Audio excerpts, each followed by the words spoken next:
A lot of students, especially students scoring around 4.5 or lower in reading, keep getting fooled by the same habit.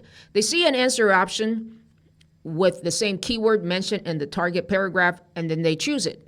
But soon they find out they're wrong.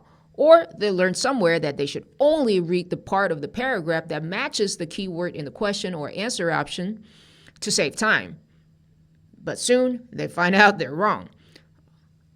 Hi, I'm Lee E. I'm a non-native TOEFL coach, and I've been studying the new TOEFL reading and listening questions extensively.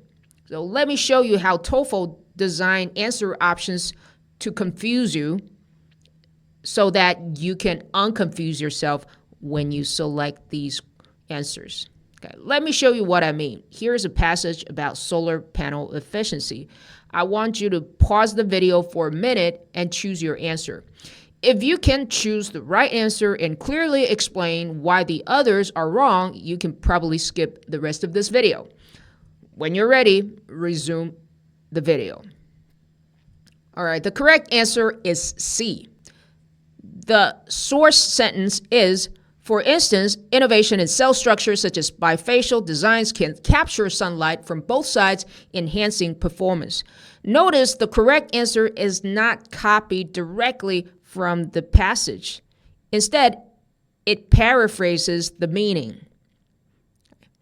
So this is a very common tactic that the ETS designers use to fool you to not choose the correct answer because the keywords are not there. Now let's look at the other options to see some typical ways ETS designs distractors. Now, A is attractive because it contains the right kind of benefit. It talks about capturing more sunlight, but it pulls in the wrong detail from the first paragraph. B is attractive because conductivity was mentioned in the first paragraph.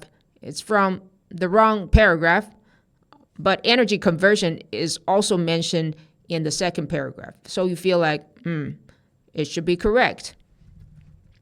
D is attractive because it comes from the same paragraph as the correct answer, but it talks about anti-reflective coating instead of the cell structure of the panel.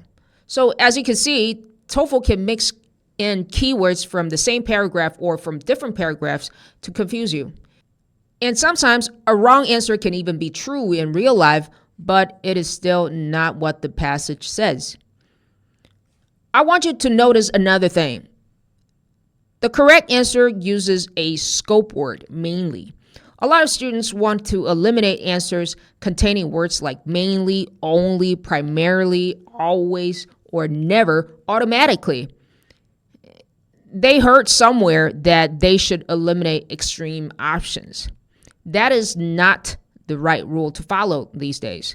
Maybe that advice was more useful in the old days, but in the new TOEFL questions that I see, this is not a pattern that ETS uses to design their distractors. Sometimes the correct answer can also contain these scope words too.